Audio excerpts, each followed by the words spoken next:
The polished halls of the Thornton Music School always smelled like ambition. It was a specific scent, a mix of old wood from the violin cases, the faint tang of brass polish, and the coffee that fueled late-night practice sessions. Students hurried through the marble atrium, their arms full of sheet music, their minds buzzing with arpeggios and fingerings. The sounds were a constant, layered symphony, a cello's mournful groan from a practice room, the sharp staccato of a clarinet, the repetitive, frustrated run of a difficult piano passage being tackled again and again, that in this world of striving and sound. She was a quiet shadow. Nobody knew her name. Most didn't even truly see her. She was an older woman, her hair more gray than brown, tied back simply. Her clothes were clean but worn, layers that seemed meant for all seasons. A large, faded backpack, heavy with everything she owned, was her constant companion. She had a way of moving that didn't disturb the air, finding empty chairs in far corners of the atrium, or sitting on a secluded bench in the courtyard, just listening. For weeks she had been coming here. It started by chance, seeking shelter from a cold spring rain. But she returned, drawn by the music. She would close her eyes, and her head would tilt slightly, as if following a specific melody through the wall of noise. Sometimes her fingers would move faintly on her knee, tracing invisible keys. The students, wrapped up in their own dreams and dramas, paid her little mind. She was just another part of the urban backdrop, like the pigeons outside. Maybe she was a janitor on a break, or a quirky local who loved music. Their assumptions were quick and kind enough, but they never went deeper. On this particular afternoon, the atrium was especially lively. The spring sun streamed through the high windows, making the dust motes dance. A group of 3 students had claimed a low table near the central pillar. They were laughing, energized by the end of a long week of classes. A large, open pizza box sat between them, the smell of pepperoni and melted cheese cutting through the academic air. They were sharing stories, complaining about a demanding professor, talking about an upcoming recital. She watched them from her usual spot by the potted fern.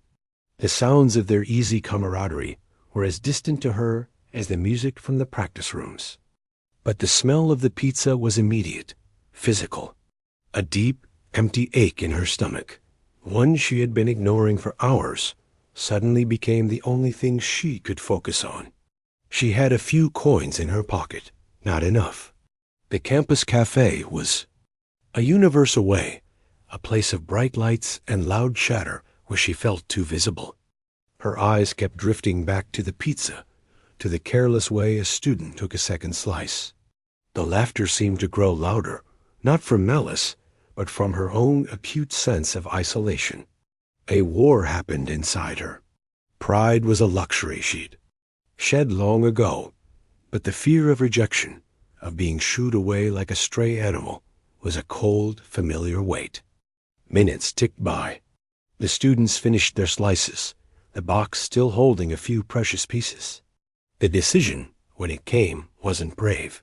It was a surrender to a basic need. She stood, her joints stiff, and adjusted the straps of her backpack. The walk across the 20 feet of marble floor felt like a mile.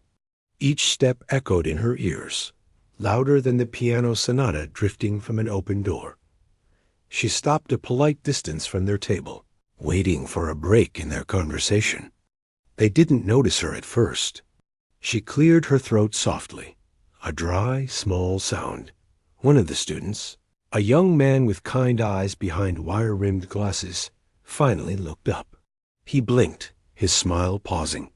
Her voice, when she found it, was thin and raspy from lack of use. It was barely a whisper, yet it cut through their talk. "Excuse me." The other 2 turned.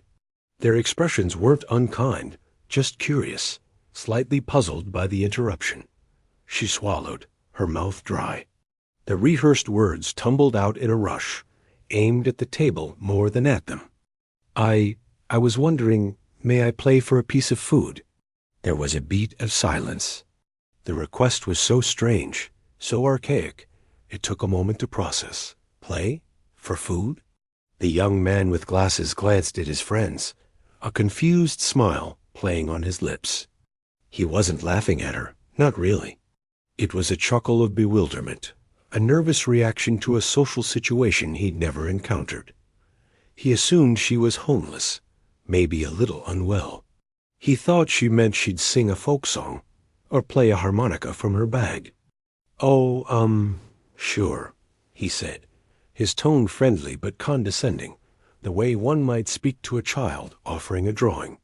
He gestured vaguely across the atrium to where an old, upright piano sat in a slightly neglected alcove. It was a community piano, its dark wood scratched, its keys slightly yellowed. Music students rarely used it, preferring the pristine grands in the soundproof rooms. It was for casual, impromptu gatherings, and was often painfully out of tune. "The piano's over there. Knock yourself out." He said it warmly, meaning no harm. It was a dismissal, but a gentle one. He turned back to his friends, his attention already shifting away. The transaction in his mind was complete, permission granted.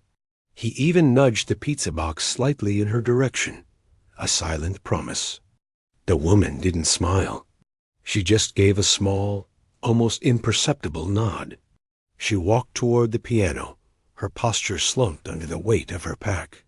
The students, their curiosity briefly satisfied, went back to their conversation. The topic shifted to weekend plans. One of them took another slice of pizza dot. She reached the piano. She stood before it for a long moment, just looking at it. To the few people who might have glanced over, she seemed hesitant, maybe even afraid. She slowly slipped the heavy backpack from her shoulders, letting it rest against the leg of the piano bench with a soft thud. It was a gesture of profound trust, leaving her only worldly possession unattended. She sat on the bench, her back straightening almost imperceptibly. She didn't immediately play. She just placed her hands in her lap, her head bowed. She was gathering herself. The students at the table, now deep in debate about a film, paid no attention. Then she lifted her hands. They were not delicate pianist's hands. They were marked by life veins prominent, skin rough, nails short and clean but worn. She placed them gently on the keys, not pressing down, just feeling the cool ivory under her fingertips.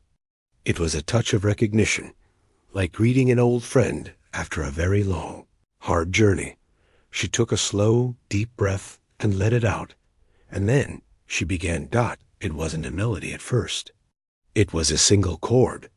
She pressed the keys not with a tentative poke, but with a firm, confident weight from her shoulders.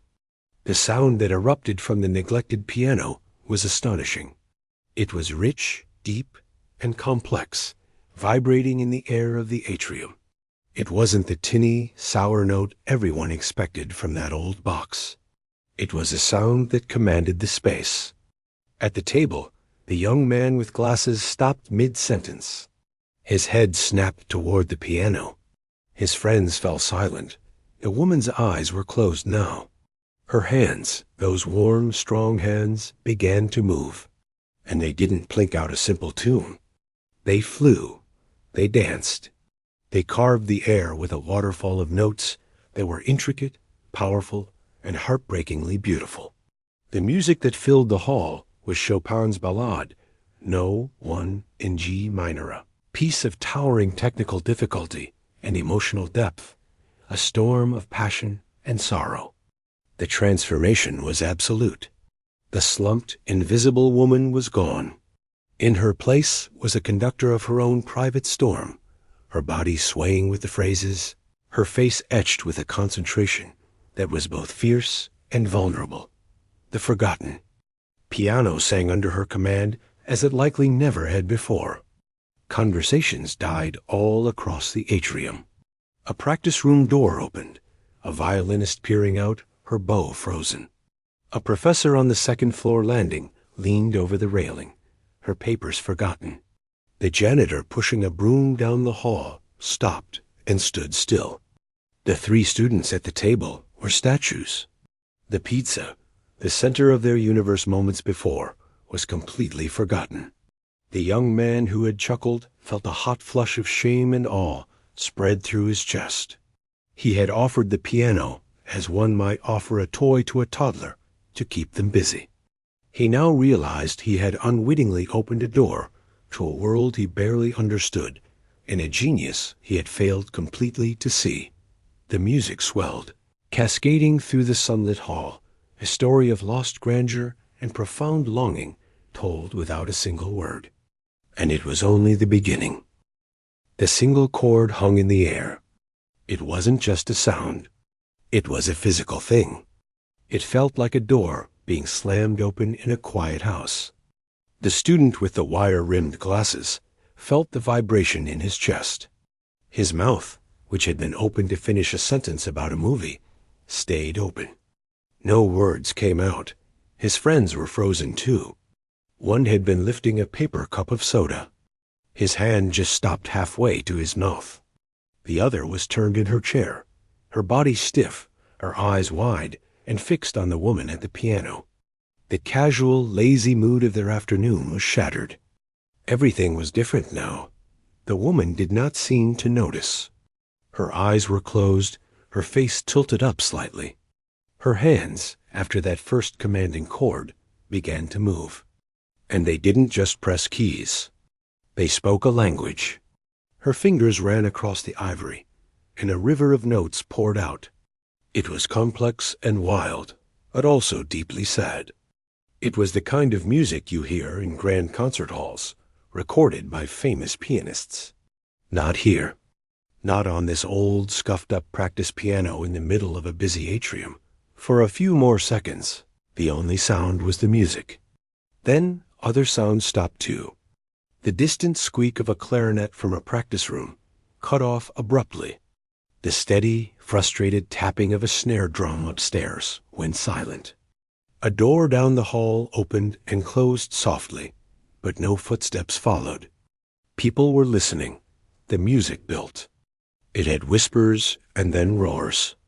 The woman's body moved with it. She wasn't just playing notes from a page in her mind. She was feeling something. Her shoulders rose and fell. She leaned into the fierce parts, her whole body driving the sound from the piano. Then she would pull back, her touch becoming so gentle the notes were like tears falling. The young man at the table finally remembered to breathe. The feeling in his gut was a messy knot. Part of it was pure awe. This was the most beautiful, skilled thing he had ever heard live. But another part was a sharp, hot embarrassment. He had chuckled. He had said, "Knock yourself out," in that kind, careless tone. He had treated this master, like a beggar with a party trick. His face felt warm. He looked at his friends. The one with the soda cup slowly, quietly, set it down on the table as if any sound he made would be a crime. Their eyes met. No one spoke. Words were useless now. They all understood they had made a terrible, simple mistake. They had seen the worn backpack and the tired eyes, and they had stopped looking. More people were gathering. They didn't rush. They drifted in, drawn by the magnetism of the sound. A tall, thin professor with wild gray hair appeared from a hallway, a stack of folders clutched to his chest. He didn't move another muscle. A practice room door stood open, and a younger student stood in the doorway, her violin hanging limp from one hand. The janitor had moved closer, leaning on his broom, his head bowed as if in prayer. The music told a story without words. It was a story of a great, beautiful storm. It had moments of peaceful, tender memory that made the woman's face soften, followed by passages of such turbulent anger and sorrow that her brows would furrow. She was somewhere else. She was not a hungry woman playing for a slice of pizza anymore. She was an artist excavating a deep, old pain. and turning it into something everyone could feel. The students at the table were forgotten. The whole world was this circle of space around the piano. The sun from the high windows seemed to spotlight her, dust dancing in the beams around her like tiny stars. The piece moved towards its famous, frantic finale. Her hands became a blur, racing up and down the keys in a whirlwind of sound. It was technically breathtaking, the speed, the clarity, the power. But more than that, it was emotionally exhausting to watch. She was pouring everything out. The final crashing chords came, one after another, powerful and decisive. And then, silence. It was a thick, heavy silence. The last note seemed to vibrate in the wood of the floor, in the bones of the listeners. The woman's hands collapsed into her lap. Her shoulders slumped, the immense energy that had filled her now gone. She sat there, head bowed, breathing slowly, deeply. She looked small again. She looked tired. No one clapped. Clapping would have felt wrong, like applauding at the end of a prayer. For a long moment, no one moved at all. They were all trying to return to the normal world. But the normal world had changed. The professor with the wild hair was the first to move. He took a slow, careful step forward, as if approaching a rare animal that might startle. His name was known to every music student in the building. He was a demanding, brilliant man, a former concert pianist himself. His eyes were fixed on the woman. She finally looked up, becoming aware of the crowd. A flicker of fear passed over her face. This was what she had avoided for 20 years. All these eyes on her. She started to rise, her movements shaky, looking for her backpack. "Please," the professor said. His voice was quiet, but it carried in the perfect quiet. It was a voice full of respect. "Please wait." She paused, one hand on the bench for support. He moved closer, stopping a polite distance away. He wasn't looking at her clothes or her backpack now. He was looking only at her face, searching it. What is your name?" he asked. His tone wasn't demanding. It was almost gentle. She hesitated. Her voice, when it came, was that same thin whisper from before, but now it was heard by 30 people, not 3. She gave a name. It was an ordinary name, but when the professor heard it, his eyes changed. They widened with a dawning, terrible recognition. He knew that name. He had heard it years ago, when he was a much younger man. It was a name from competition programs, from articles in music magazines that asked, "Who is the next great star?" He remembered a young pianist with a stunning technique and a rare emotional depth. And then he remembered the gossip, the sad, vague stories. An injury, a withdrawal, a disappearance. The music world moved on, as it always does, to the next new thing. Got to see that name attached to this woman. In this place, under these circumstances, it hit him like a physical blow. This wasn't just a hidden talent. This was a fallen artist, a major one. "I know that name," he said softly, more to himself than to her. The crowd was still silent, absorbing this. You played at the competition in Warsaw. A long time ago." The woman flinched, just a tiny movement, as if he'd touched a wound. She gave the smallest nod, her eyes on the floor. The confirmation hung in the air. The students who knew of that competition, and many did, stared in disbelief. The legend of that vanished winner was a story told to warn of the industry's cruelty. And she was here. The professor took another step. He didn't offer a hand. He just stood there, his own career, his own importance, feeling suddenly very small. "Where have you been?" he asked. The question wasn't rude. It was filled with a profound and helpless sadness. The woman finally met his eyes. In hers, he saw a lifetime of things he could never understand. She didn't answer his question. Instead, she looked past him, toward the table with the pizza box. Her gaze found the student with the glasses. He felt it like a spotlight, but her voice was a tired sigh. "You said?" "I could play for a piece of food." The statement was so simple, so brutally honest, that it shattered the last of the artistic spell. This wasn't a concert. This was a transaction. She had kept her side of the bargain. The young man jolted as if waking up. The heat of Shane returned, fiercer than ever. He wasn't looking at a former star. He was looking at a hungry person who had just bared her soul. "Yes," he stammered, his voice cracking. "Yes, of course, please." He gestured frantically, not just to the pizza box, but to the empty chair at their table. "Please take it. Take all of it. Sit, please." It was an offering and an apology. The woman looked at the greasy cardboard box, then back at the faces of the crowd. The wonder in their eyes was now mixed with a new, uncomfortable pity. That was worse, somehow. She wanted to disappear again, but the professor understood. He turned to the crowd and made a small, subtle gesture with his hand. A shooing motion. It said, "Asterisk, give her space. This is over." Asterisk, people began to drift away slowly, whispering, looking back over their shoulders. He then looked at the three students and gave a short, firm nod toward the hallway. They understood. They gathered their things quickly, leaving the pizza and their drinks on the table.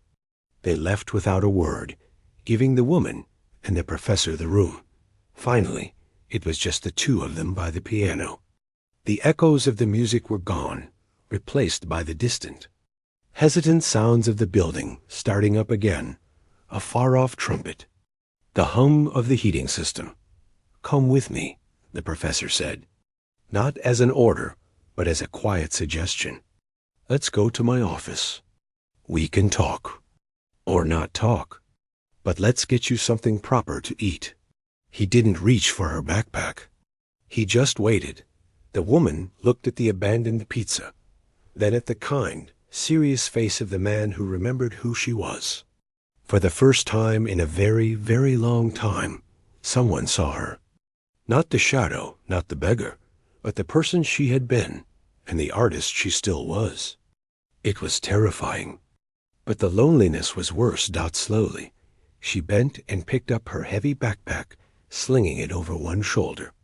She gave one last, almost shy glance at the old piano, as if saying goodbye to a friend who had kept her secret. Then she took a step toward the professor. Together, they walked away from the atrium, leaving the empty bench and the silent keys, and the last cold slice of pizza sitting uneaten in the afternoon sun. The professor's office was a cave of quiet after the storm of the atrium. It was a small room, lined from floor to ceiling with overloaded bookshelves. Scores and sheet music were stacked in precarious towers on every flat surface. A dusty metronome sat silent on the desk. The air smelled of old paper, coffee grounds, and the faint, sweet smell of wood polish from the grand piano that took up a third of the space. He did not go behind his desk. That would have felt too much like an interview, like he was in charge. He wasn't sure he was in charge of anything anymore. Instead, he pulled two worn leather armchairs closer together and gestured for her to sit. She did, placing her backpack carefully on the floor between her feet, a protective barrier. "I'll be right back," he said, his voice still held in that soft, careful register. He left the door slightly ajar, a silent promise he would return. She sat perfectly still in the chair, her hands folded in her lap. Her eyes scanned the room, not with curiosity, but with the habit of someone who always maps exits in valuables. They lingered on the grand piano, a beautiful, sleek instrument, so different from the battered upright downstairs. She looked away quickly. The professor returned with a tray. He hadn't gone to the loud cafe. He'd gone to the small, staff kitchen down the hall. On the tray was a large ceramic mug of steaming tea, a bowl of hot soup from a thermos he kept for long nights, a thick sandwich wrapped in paper, and a small banana. It was simple, real food. He set the tray on a low table between the chairs. "Please," he said. "It's just vegetable soup. Nothing fancy." She looked at the food, then at him. Her pride was a threadbare thing, worn thin by years of necessity. The smell of the soup undid the last of it.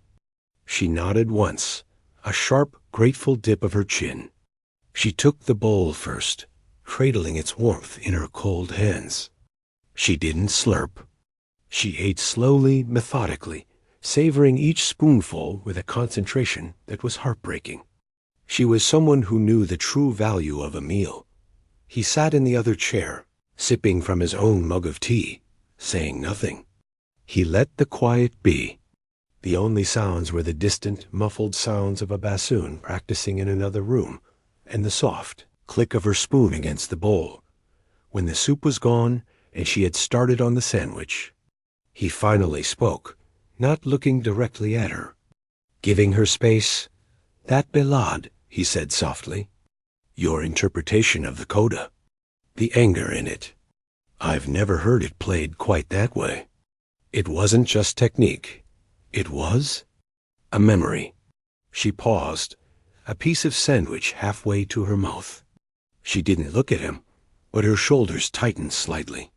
It was the first time anyone had spoken to her about the music itself, and not the circumstance, in over 20 years. It was a language she had almost forgotten.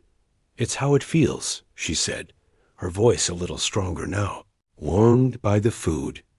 It was a low, melodic voice, roughened by weather and silence. He nodded slowly. Yes, it is." Another stretch of quiet. She finished the sandwich and the banana, folding the paper neatly. She drank the tea. The simple act of being full, of not being cold, in a safe, quiet room, seemed to change the very shape of her. The defensive hunch in her shoulders began to soften, just a little. "You recognized my name," she stated, finally looking at him. It wasn't a question. "I did," he admitted. "I was a judge at a young artists' competition in Milan, a lifetime ago. You weren't first. You were second. But you were the one everyone talked about after. They said you played like someone who had already lived a long life. They said you had a ghost in your playing." He paused, choosing his words like stepping on stones across a stream. "And then, not long after, you were gone. The story was an accident. Something with your hand." At the word hand, her right hand instinctively curled, then flexed. It was a strong, capable-looking hand. But she looked at it as if it belonged to someone else. "It wasn't an accident," she said, the words coming out flat, factual. "It was a door. A car door. Slammed shut. It shattered 3 bones." She held the hand up, turning it slowly. "It healed. Doctors did a good job. It works." She opened and closed the fist to prove it. "But for over a year, I couldn't touch a key. Not a single note. The connection, the thought of that pain, it was broken." He understood. For a pianist, an injury wasn't just physical. It was a betrayal by the very thing that defined you. The fear could be a prison long after the bones had mended. That must have been devastating, he said. The word felt too small. A faint, bitter smile touched her lips. It was a reason to stop. A good one. There were other reasons, too. My mother became sick. Very sick. The little money I had from competitions, from teaching, it all went to her care. Then she died. She said it plainly, but her eyes went distant, looking at a point far beyond the bookshelves. The music, the ambition, it all started to feel like a noise. A loud, selfish noise in a very quiet, empty house. I sold my piano to pay for her funeral. After that, I just walked away. I kept walking until the world of concert halls and judges was just a story I'd heard about someone else. He listened, his heart feeling heavy. It was a story of dominoes falling, one tragedy knocking into the next until the whole structure of a life was flattened. It wasn't dramatic. It was ordinary in its sadness. A sick parent, a lost dream, a slow unraveling. And the streets? He asked gently. She shrugged, a small, resigned movement. You don't plan it. You run out of friends, you can ask for couches. You run out of money for rent. A night in a shelter becomes a week. A week becomes a month. You learn where the quiet places are, where you can be invisible and safe. The music school. The heat from the vents in the courtyard is good. And I liked listening. But you didn't play, he said. All these weeks they said they'd seen you here, listening. But you never played. She looked directly at him now, and for the first time, he saw a flash of the fierce artist from the atrium. I played, she corrected him, almost sharply, but only when I was truly, completely alone.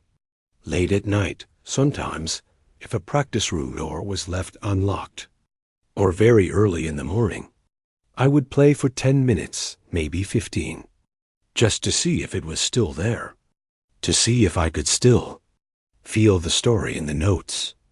And then I would stop and lock the door and leave. It was a secret. My secret. He understood that too. The music was too precious, too raw to be a performance anymore.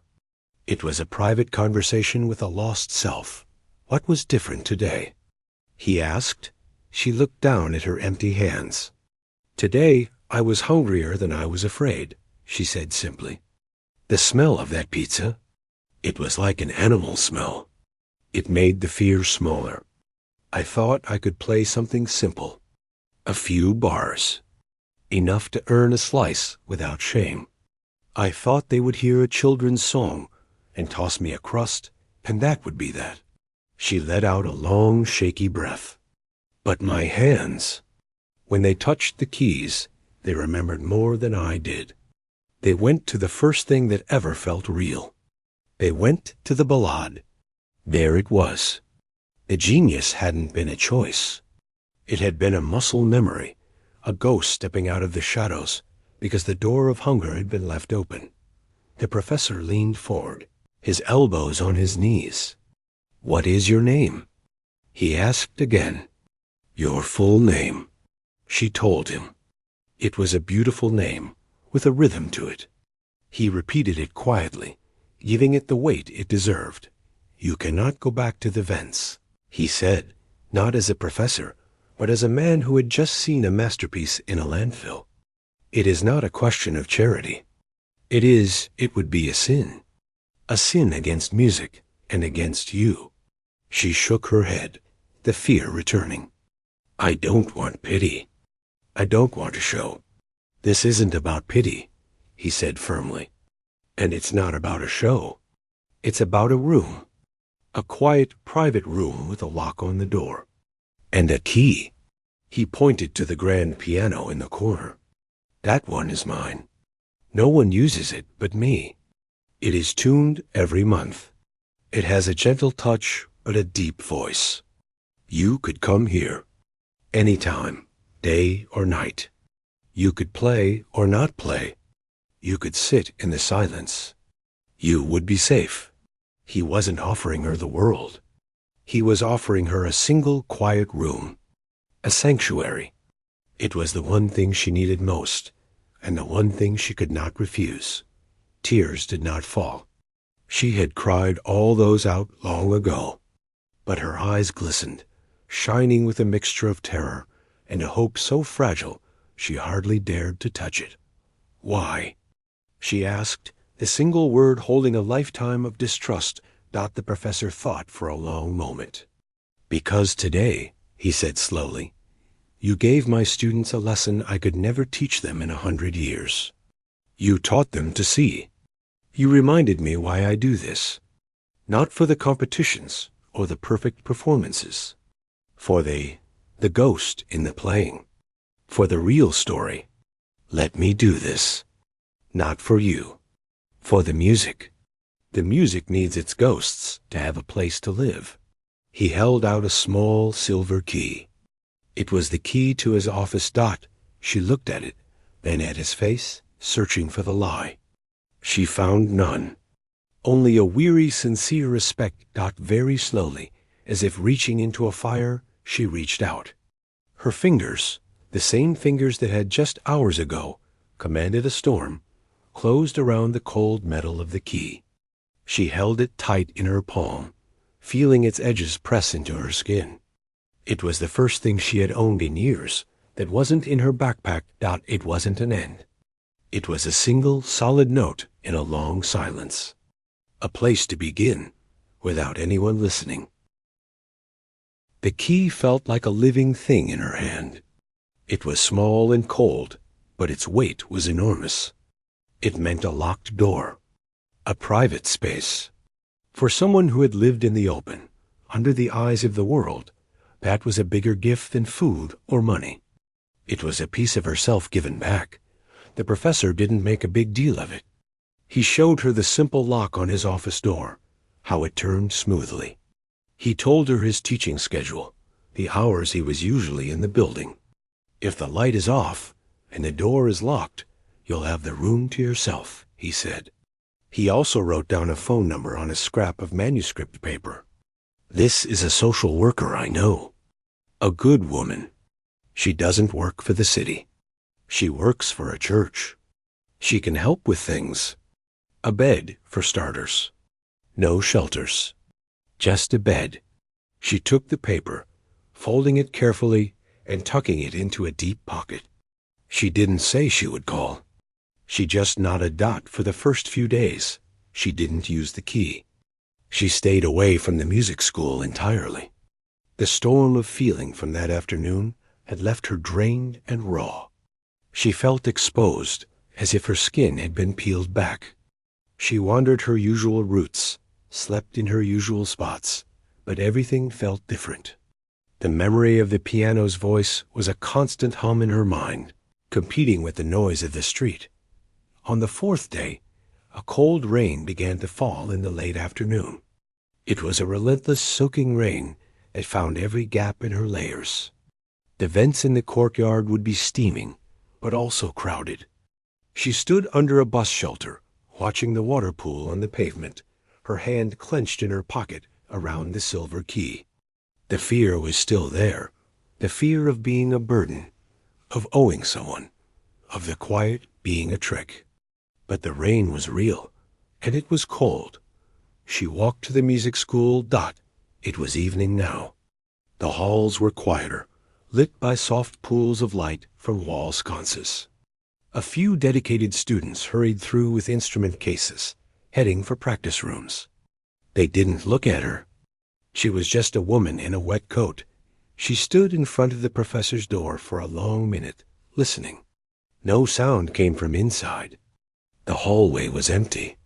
With a hand that trembled slightly, she took out the key, slid it into the lock, and turned. The click was loud in the quiet hall. She slipped inside and closed the door behind her, leaning against it. The room was dark, warm, and still. The streetlight outside cast a pale, ghostly glow through the window, outlining the shape of the grand piano. It was just a piece of furniture in the shadows. She let her backpack slide to the floor with a soft thump. She stood there in the dark, breathing in the smell of books and wood, letting the quiet settle over her like a blanket. She did not touch the piano that night. She just sat in the leather armchair, wrapped in an old Afghan the professor had left folded on a shelf. She slept, a deep, dreamless sleep, safe behind a locked door for the first time in years. That was the start. It became a routine.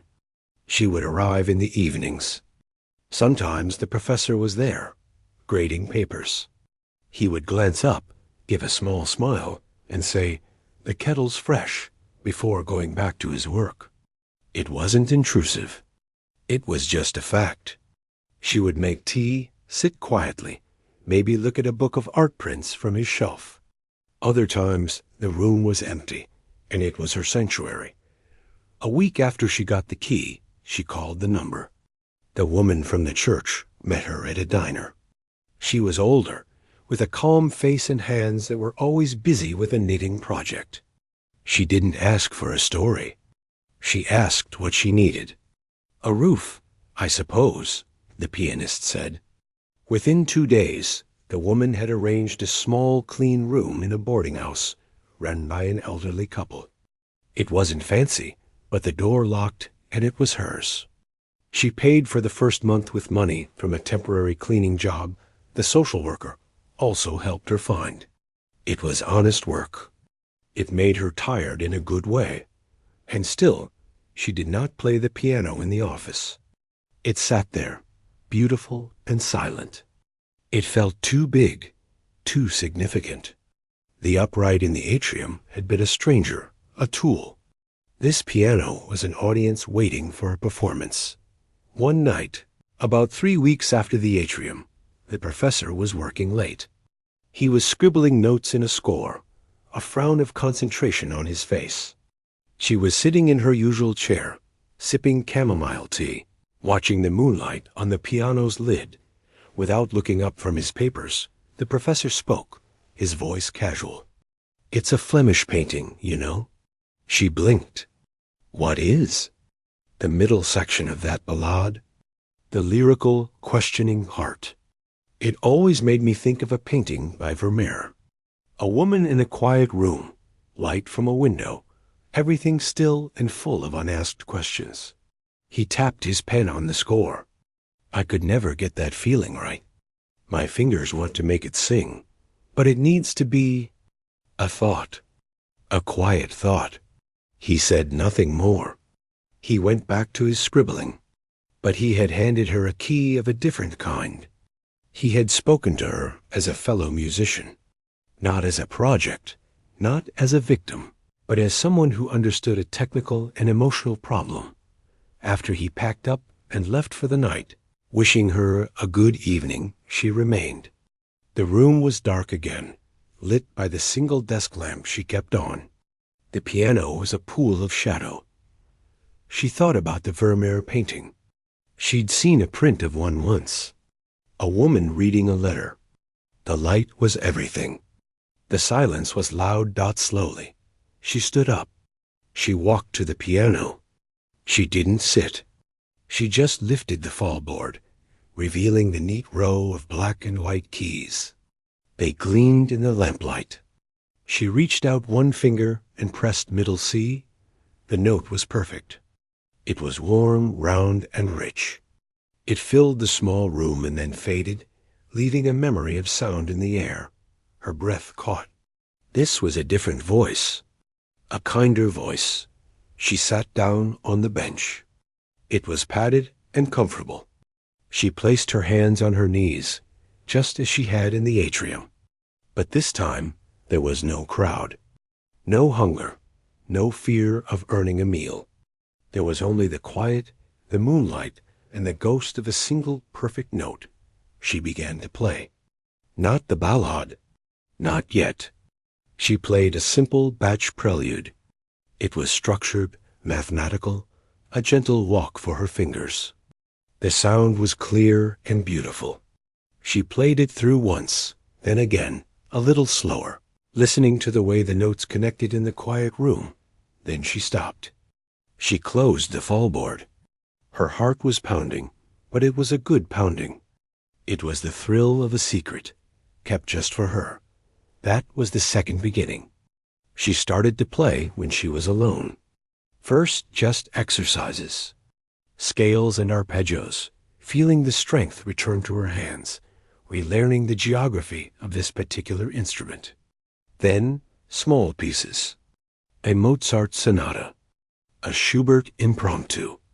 She played without passion at first, just relearning the language. One evening, she was playing a gentle, melancholic piece by Schumann. She was lost in the flow of it, her eyes closed. When the last note faded, She heard a soft, slow clap from the doorway. She jerked around, startled. The professor stood there, his bag over his shoulder. He must have come back for something he forgot. She hadn't heard the door open. "Forgive me," he said, his face serious. "I shouldn't have listened.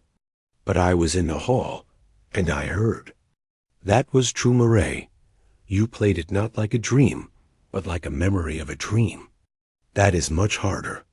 She was embarrassed, caught in her private world. But he wasn't smiling a congratulatory smile. He looked thoughtful, almost concerned. "You're holding back," he said simply, walking in and putting his bag down. "You're playing the notes beautifully, but you're fencing with the emotion. You're afraid of it." She looked down at the keys. He was right. The safe room had become a new kind of cage. She was protecting herself from the very thing that made her playing matter. "I don't know how to let it out anymore," she admitted, her voice small. "Not without it swallowing me whole." He pulled the other armchair closer to the piano and sat. "Then don't play for yourself yet," he said. "And don't play for an audience. Play for the piano. This specific piano. It's been waiting for you. It has its own stories in its wood. Tell it one of yours. Just one. The smallest one you have." He then did something remarkable. He closed his eyes, turned his head away from her, and leaned back in the chair, becoming not a listener, but a piece of furniture. He was giving her the feeling of being alone, while being present so she could push past the fear of being heard. She sat for a long time, her hands in her lap. She thought of small stories. A sunbeam on her childhood kitchen floor. The smell of rain on dry pavement. The weight of her mother's hand on her forehead when she was sick. Her hands went to the keys. She didn't think of a composer's name. She just let her fingers find a series of chords, simple and slow. A melody emerged, fragile and repeating, like a music box winding down. It was a lullaby for no one, a fragment of a feeling. It lasted maybe a minute. When it ended, it just drifted away. The professor opened his eyes. He didn't praise the music. He just nodded, as if she had confirmed something he already knew. "Good," he said quietly. "Now you're home." He got up, collected his bag, and left, closing the door softly behind him. She stayed at the piano, her fingertips resting lightly on the keys where the last chord had vibrated. The fear was still there. The pain of the past was still a vast ocean inside her. But she had just built a single small boat of sound and set it afloat. It hadn't sunk. For the first time, she didn't feel like a ghost in the room. She felt like a person, sitting at a piano in the dark, beginning to remember how to speak. The seasons turned. The cold rain of that first night gave way to the sticky heat of summer, and then to the crisp air of fall. The tree in the courtyard of the music school blazed with orange and red, and then its branches became bare skeletons against a gray sky. Her life found a quiet rhythm. It was not the dramatic, soaring comeback the students who had witnessed her first playing might have imagined. There were no posters, no recitals, no interviews. It was something smaller, and for that reason, more wheeled out her room at the boarding house was a small square of order. A bed, a chair, a dresser for her few clothes. It was more than enough. The cleaning job at the nearby library was quiet, physical work. She liked the smell of the old books and the polished floors. No one bothered her. She earned enough for her rent, for simple food, and to put a little away in an old coffee tin. It was a life built on modest, solid blocks. The heart of her new world, though, remained the professor's office. She had her own key, but he had also given her the code to the building's side door. Some nights, when the silence of her room felt too heavy, she would walk through the sleeping streets and let herself into the dark, hushed school. She would go straight to the office, lock the door behind her, and turn on the small desk lamp, the piano was no longer a fearsome monument. It was her companion. Their conversations were slow and patient. Some nights she practiced technical studies for hours, the repetitive work smoothing out the last of the rust in her fingers. Other nights she would return to the Chopin Ballade. She didn't play it all the way through. She would take a single phrase, 4 or 5 bars, and play it over and over, exploring it like an archaeologist brushing dust from a fragile bone. She would play it with anger, then with sadness, then with a kind of tired acceptance, listening to how the meaning changed. She discovered the professor was often right. The piano did have its own stories. One key had a slightly mellower tone than the others. The pedal sometimes creaked if pressed just so. These weren't flaws to her. They were personality. She learned them. She worked with them. The professor was a steady, undemanding presence. He never asked her to play for him. But sometimes, if her playing drifted through the closed door while he was working, he would stop whatever he was doing and just listen, a faint, sad smile on his face. He began leaving little things for her, a new box of tea bags, a warm pair of woolen socks as the weather turned, a biography of a composer he thought she might like. It was never charity. It was just there on the corner of the desk, with no note, as if it had always belonged to her. One blustery November afternoon, there was a soft knock on the office door. The professor was out. She was alone, working through a complicated section of a Ravel piece. She froze, her hands hovering over the keys. No one knocked. Students knew not to disturb. "Come in," she said, her voice tight. The door opened slowly. It was the student, the one with the wire-rimmed glasses from the pizza. He looked older, somehow, less sure of himself. He held a folder in his hands. "Hi," he said. He looked nervous. "I'm sorry to interrupt. I was hoping—" "Is the professor here?" "He's at a faculty meeting," she said. She kept her hands in her lap. "Oh." He shifted his weight. He looked like he wanted to flee, but he didn't. He took a breath. "Actually, maybe. Can I talk to you for a minute?" She nodded slowly, gesturing to the other chair. He came in and sat on the very edge of it, placing the folder on his knees. "I'm graduating this semester," he began. "My final recital is in 2 weeks." He opened the folder. It contained sheet music for a Beethoven sonata, covered in penciled notes. "I've been working on this for a year. It's not going well. I can play the notes. My teacher says it's technically proficient." He said the word like it was an insult. "But it's dead. It has no life, no story." He looked up at her, his eyes earnest behind the glasses. "I heard you practicing just now." Through the door. It was just a few lines, but it had a question in it. "You were asking the piano something." "I just play the notes." He pushed the sheet music toward her slightly, a gesture of surrender. "I don't know what to do. I thought maybe you could tell me." She looked at the young man. She remembered his chuckle, his kind, dismissive face. There was no trace of that person now. Here was just a student, terrified that his music was empty. She knew that terror intimately. She didn't touch the music. "What is the story of the piece?" she asked. He blinked. "It's Beethoven's Tempest Sonata. It's about the storm from Shakespeare, they say. Passion and chaos." "No," she said quietly. "That is the title someone else gave it." "What is your story for it?" "Not Shakespeare's storm. Your storm. What does a storm feel like to you?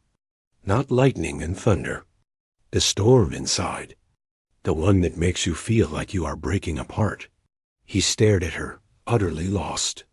I don't know. I just want to play it correctly. That is why it is dead," she said, not unkindly. You are building the cage perfectly, but you are not letting the animal out. She nodded to the piano. Play the first movement. The angry opening. Hesitantly, he got up and sat at the piano. He arranged the music, took a deep breath, and began. It was, as he said, technically proficient. Every note was in place, the dynamics observed. It was also completely bloodless. It sounded like a very good recording of a player piano. He finished the exposition and stopped, his shoulders slumping. See? She was silent for a moment. Do you trust me? She asked. He nodded, confused. Stand up, she said. He stood. Now say the notes are not in your fingers. They are in your stomach. Here. She pointed to her own abdomen. The anger is a hot stone, right here. It is not in your head. Your brain is just the manager. The feeling is in the body. Now play the opening chord. Not from your hand. From the stone. He looked skeptical, but he sat back down. He closed his eyes, took a deeper breath, and tried again. This time, when his hands came down, the chord was different. It wasn't louder. It was fuller. It had a core of tension to it. Good, she whispered. Now, the next phrase. The running notes. That is not a scale. That is the panic that comes after the anger. The shaky feeling in your legs. Let your fingers feel shaky. Let them be afraid. He played again. It was Messier. A note was clipped. The rhythm wavered slightly. But it was alive. It was a feeling, not a diagram. He played for another minute, then stopped, breathing hard. He looked at his hands as if he'd never seen them before. It was. Wrong, he said. I made mistakes. Yes, she said. You traded perfection for truth. Which one do you want? He sat in the silence of that question. The answer was on his face. For the first time, he understood the cost of real music. It wasn't about being flawless. It was about being brave enough to be flawed, to be human, in front of other people. He stayed for an hour. She didn't teach him notes. She asked him questions. What color is this passage? If this melody were a person walking, would they be limping or striding? Where is the silence here? Is it a peaceful silence or a waiting silence? He left with his folder, his mind whirling not with new instructions, but with new questions. Word, of course, got out. Not as gossip, but as a quiet rumor among the serious students. The woman in the professor's office. She didn't teach, but if you were truly stuck, if you were lost in the technique and had forgotten the heart, she could help you find the door again. One by one, in twos and threes, they began to come. Not for a master class, but for a conversation. A cellist struggling with the sorrow in a batch suite. A vocalist who could hit every note, but couldn't find the character. They would knock, hesitantly. She would let them in. She would listen. And she would ask them the simple, terrifying questions that their other teachers, focused on careers and competitions, often overlooked. Her own recital hall became that small, crowded office. Her audience was not a faceless crowd in tuxedos and gowns, but a handful of young people with tired eyes and aching hands, sitting on the floor, listening to one of their own play, a piece not for grades, but for meaning. She never played her full ballade for them. But sometimes, to illustrate a point about emotion, she would play a few bars. And in those moments, the room would fall into a hush so profound you could hear the old building settle around them. They were hearing the ghost, not as a spectacle, but as a teacher. The professor watched it all from his desk, a quiet conductor of this unplanned symphony. He saw the students leave the room changed, not just as better musicians, but as deeper listeners.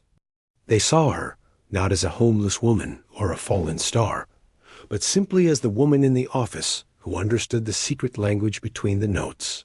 One evening in deep winter, She was the last one in the building. A student had just left, inspired and comforted. She was wiping down the piano keys with a soft cloth, a nightly ritual. The professor was putting on his coat. "You know," he said, his voice gentle in the quiet room, "they will ask you, one day, to play a proper concert. The dean has heard the stories. There is talk." She didn't look up, carefully cleaning between the black keys. "I know," she said. "Will you?" She finished her task and closed the fallboard with a soft thud. She looked at the piano, then at her own reflection, faint and warped, in its polished lid. "I play a concert every day," she said finally, "for an audience of one, sometimes 2 or 3. It is enough." She turned to him. "The girl who needed that big stage, she died a long time ago. This woman, she